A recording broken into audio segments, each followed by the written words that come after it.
दोस्तों, आज की कहानी है अकबर और बीरबल की। चालाक महाजन और मेहनती चित्रकार। एक बार एक महाजन को अपना चित्र बनवाने का शौक लगा। उसने एक चित्रकार को बुलवाकर अपना चित्र बनवाने को कहा। महाजन ने कहे अनुसार चित्रकार ने महाजन का चित्र बनवाने में बहुत मेहनत की, लेकिन महाजन बहुत ही धूर्त व्यक्ति था। वह चित्रकार से बोला, वह चित्र ठीक नहीं बना, इसे दोबारा बनाओ। ऐसे करते करते महाजन ने बहुत सारे चित्र बनाकर उन्हें गलत बता दिया। अब चित्रकार समझ चुका था कि महाजन चेहरा बदलने में माहिर है और हर बार चित्र बनवाते समय चेहरा बदल लेता है। इसलिए उसने महाजन से अब तक बनाई गई सभी तस्वीरों का मेहनताना मांगा। धूर्त महाजन बोला, कैसा मेहनताना? तुमने अब तक एक भी सही चित्र नहीं बनाया है।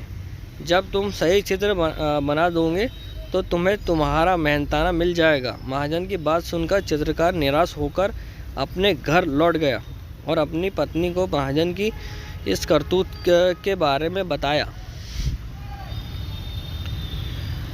अपने पति को परेशानी में देख उसने चित्रकार को बादशाह अकबर के दरबार में न्याय की गुहार लगाने की सलाह दी। पत्नी के बाद चित्रकार को समझ आ गई और अगले ही दिन चित्रकार ने सारा हाल बादशाह अकबर के दरबार में जा सुनाया।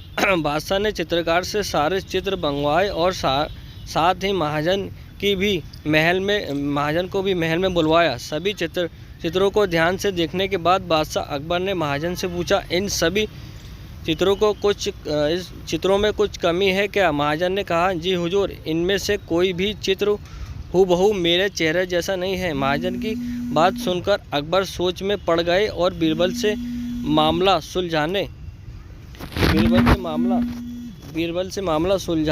को कहा। बीरबल ने पहले से ही दरबार में उपस्थित था।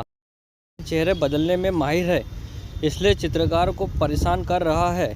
थोड़ी देर सभी चित्रों की ओर देखने के बाद बीरबल ने भी हर एक चित्र में कमियां निकालना शुरू कर दी और चित्रकार को 2 दिन बाद महाजन का सुंदर सा चित्र बनाकर लाने के लिए कहा और महाजन को आदेश देते हुए कहा, अगर तुम्हें चित्र पसंद आ जाए तो चित्रकार का मेहनताना देना होगा। इतना कहकर बीरबल ने दोनों को बाहर भेज दिया। कुछ देर बाद चित्रकार को वापस बुलवाया और उससे 2 दिन का बड़ा सा दर्पण लाने को कहा। 2 दिन बाद जब दोनों दरबार में उपस्थित हुए तो चित्रकार ने वह दर्पण महाजन के सामने रख दिया और बोला, जनाब, ये चित्र तो एकदम सही है ना? महाजन बोला, लेकिन ये चित्र नहीं, दर्पण है, यही तो असली चित्र है, चित्रकार ने कहा। फिर बीरबल ने भी अपनी स्थान से उठकर कहा, सही तो कह रहा है चित्रकार, ये तुम्हारा ही तो चित्र है। महाजन समझ गया कि अब उसको मेहनताना दे दिया। चित्रकार ने खुशी खुशी बीरबल का शुक्रिया अदा किया और महल से अपने घर की ओर चला गया। ऑलवेज बी हैप्पी फ्रेंड, हमेशा खुश रहो। Please like, share and comment, subscribe to good message tuber channel को लाइक करें, सब्सक्राइब करें और ज़्यादा से ज़्यादा शेयर करने की कोशिश करें।